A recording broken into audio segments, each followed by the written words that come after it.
नमस्कार बच्चों। आज का जो टॉपिक है वो कविता है, और जो ये कविता है वो है नागार्जुन की।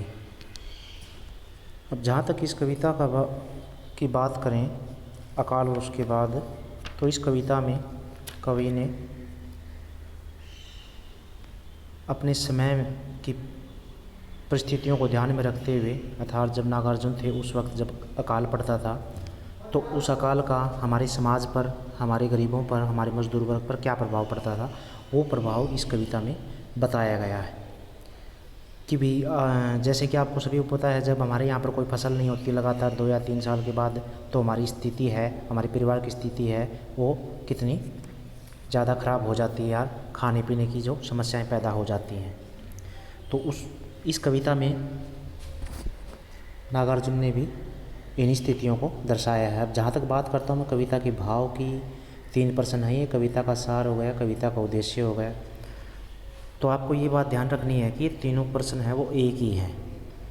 इसमें जो भाव है वही इसका उद्देश्य है, जो सार है वही इसका उद्देश्य है। यानी कि आपको ये प्रतिपादित करना है अंत में कि कवि इसमें कहना क्या चाहता है, क्या संदेश देना चाहता है। तो कविता का भाव मतलब यही है, अकाल और उसके बाद। इसमें कवि ने अकाल और उसके बाद पैदा हुई जो परिस्थितियाँ हैं, जो स्थितियाँ हैं, जो सामाजिक ताने बाने की जो घर की स्थिति है, उसको इस कविता के माध्यम से कवि ने बताया है। अब सार की बात करें तो सार भी यही हो जाएगा।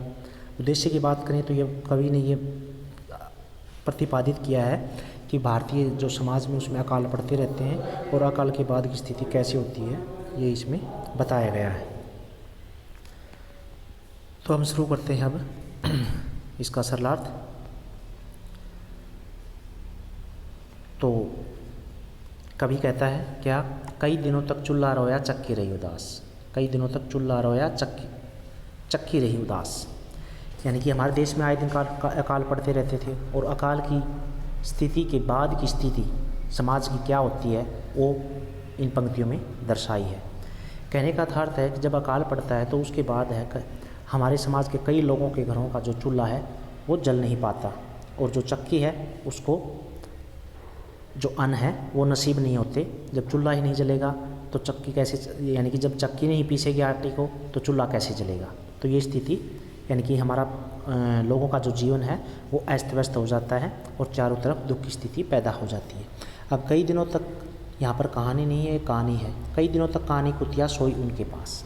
कहने का मतलब ये है, जब चूल्हा नहीं जलेगा, चक्की नहीं चलेगी, जीवन अस्त व्यस्त हो जाएगा, चक्की के पीसने के लिए अनाज नहीं मिलेगा, हमारा जनजीवन सुस्त पड़ जाएगा, लोगों का खाना पीना बंद हो जाएगा, तो हमारे जो घर में जो पालतू जानवर हैं उनको भी खाना नसीब नहीं होगा। तो यानी कि कहने का मतलब ये सब होने के कारण जो कहानी कुतिया थी वो भी मतलब उसको भी खाना नसीब नहीं हुआ। कई दिनों तो लगी भीत पर छिपकलियों की गश्त। अब अकाल के बाद हमारे घर में कोई हलचल नहीं, न खाना पीना हुआ, न चूल्हा जला, तो यानी कि सब कुछ शांत हो गया। कहानी कुतिया को भी भोजन नहीं मिला। तो दीवारों पर जो छिपकलियों का जो समूह होता है, छिपकलियाँ जो होती हैं हमारे समाज में, वो भी एक तरह से ऐसे प्रतीत हो रही थी कि मानो दीवार पर छिपकलियों का पहरा लगा हुआ हो, और वो इंतज़ार कर रही हो कि कब कोई खाने के लिए कोई जीव या जानवर है कोई हमारे पास आए।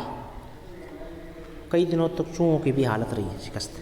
अब अकाल के बाद न तो चूल्हा जलेगा न चक्की चलेगी, तो फिर जो चूहे होंगे उनको खाना कहाँ से मिलेगा। तो ये इसमें कवि ने बताया है कि अब घर में अगर आटा नहीं होगा, आटा समाप्त हो जाएगा, खाद्य पदार्थ खाने की जितनी वस्तुएं समाप्त हो जाएंगी, तो घरों में जो चूहे रहते हैं उनकी हालत भी है वो अत्यंत नाजुक हो जाएगी।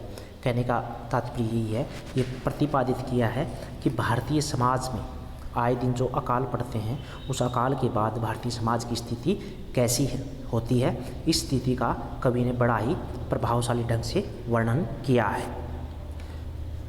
अब आगे बढ़ते हैं। अब भाव सौंदर्य की बात करें तो भाव का मतलब इसमें कवि क्या कहना चाहता है। इसमें कवि ने बताया है कि अकाल के बाद जो हमारे समाज का जो चित्र है, हमारे समाज की जो गरीबी है वो किस प्रकार से लोगों को परेशान करती है, वो इसमें दर्शाया है कवि ने। अब भाषा की बात करें, भाषा बिल्कुल सरल है, स्पष्ट है, कोई क्लिष्टता है, कृत्रिमता है, वो इसमें इन पंक्तियों में नहीं दिखाई देती। अब अलंकार की बात करें तो मानवीकरण हो गया, ठीक है। अब मानवीकरण के बाद अनुप्रास है। मानवीकरण मतलब यहाँ पर जो हैं उनका मानवीकरण किया है, चूहों का मानवीकरण किया है, इसी तरह से कुतिया का मानवीकरण किया है। तो ये हो गई एक तरह से चूल्हे और चक्की का मानवीकरण किया है। अब गुण की बात करें तो इसमें हम प्रसाद गुण मानकर चल सकते हैं। अब अगली इसकी पंक्तियाँ हैं। दाने आए घर के अंदर कई दिनों के बाद, कहने का मतलब है जब काफ़ी दिनों के बाद, अकाल के काफ़ी दिनों के बाद घर में जब दाने आते हैं तो उस स्थिति का वर्णन कवि ने यहाँ किया है। यानी कि अकाल के बाद जो स्थिति होती है हमारे समाज की, वो धीरे धीरे कुछ ठीक होने लगती है और कहीं से जो वहाँ के लोग हैं वो अनाज का बंदोबस्त करना शुरू कर देते हैं। तो इसी प्रकार जब अनाज का बंदोबस्त होते ही जब पहली बार घर में खाद्य पदार्थ आते हैं या खाने के पदार्थ आते हैं तो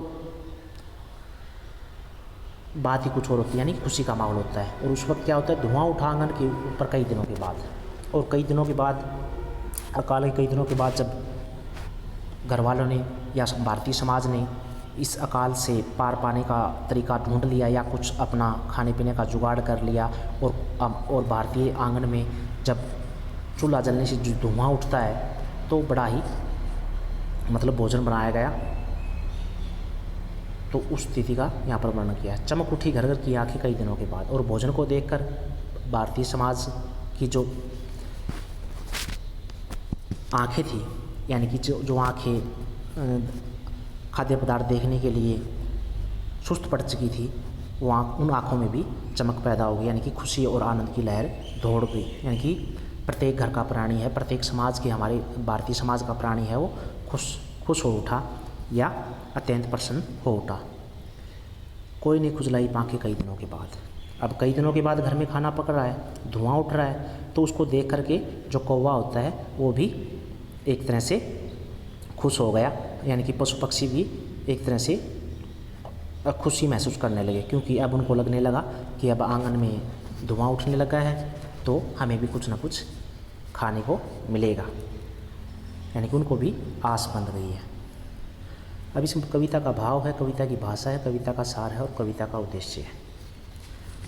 अब इस कविता में कवि ने क्या है, भारतीय समाज की अकाल स्थिति को वर्णित किया कि अकाल के बाद भारतीय समाज में क्या क्या परिवर्तन आते हैं, और उन परिवर्तनों को कवि ने अपनी भाषा, अपनी कविता के माध्यम से प्रस्तुत करने में सफलता पाई। अब इस भाषा सरल है, प्रभावशाली है और चित्रात्मक हम भाषा है वो इसमें कह सकते हैं।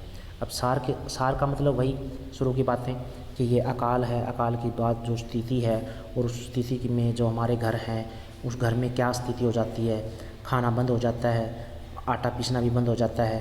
तो ये होने के बाद जब कुछ दिन गुजर जाते हैं काल के, तो धीरे धीरे स्थितियां हैं वो अनुकूल होने लगती हैं, और उसके बाद की स्थिति का वर्णन भी कवि ने यहाँ पर किया है।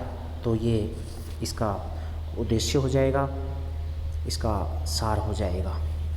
तो मैं अब इसको ख़त्म करता हूँ। धन्यवाद।